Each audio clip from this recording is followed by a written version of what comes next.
ఓం సాయిరామ్. మన సాయి బిడ్డలందరికీ శుభ గురువారం శుభాకాంక్షలు. ఈరోజు మనలో ఉండే లోపాలు, బలహీనతలే మన మనసులోని మాలిన్యాలు అని తెలుసుకుందామా? అహము అనేది వదిలేయటమేనండి బాబా బిడ్డలుగా ఉండడం అంటే. ఈగోయిజం ఎట్లా ఐడెంటిఫై చేయాలి అంటే ఆ వర్డ్ చాలాసార్లు వింటూ ఉంటాము, చదువుతాము. కానీ వీజ్ ఐడెంటిఫై ఈగో ఈజీలీ.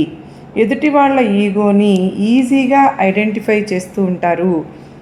ఐడెంటిఫై చేస్తాం కూడా, అట్లానే ఉంటుంది మనలో కూడా.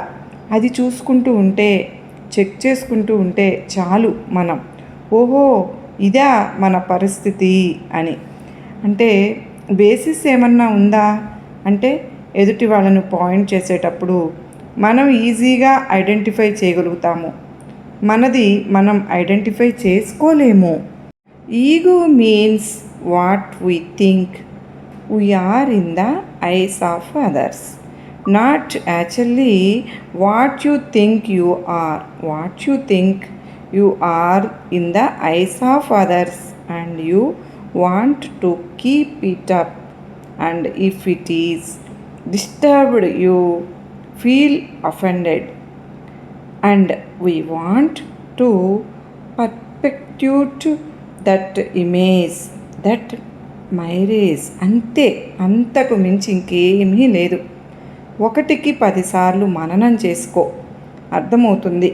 What you think you are in the eyes of others, otherwise what you think the other people think about you.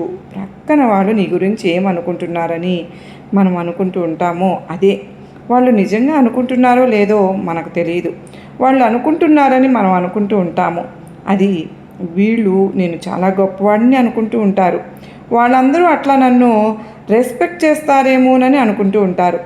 వాళ్ళు రెస్పెక్ట్ చేయకపోతే హర్ట్ అయిపోతారు. అక్కడ వస్తుంది ఇబ్బంది అంతా కూడాను. అక్కడ ఈగో హర్ట్ అవ్వడం అంటూ ఉంటారు కదండి. అసలు ఎందుకు అలాగా?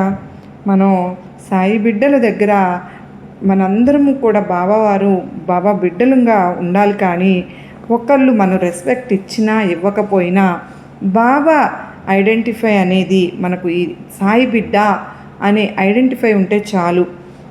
100 మంది మనతో ఉన్నా బాబా లేకపోతే ఎంతో కష్టం.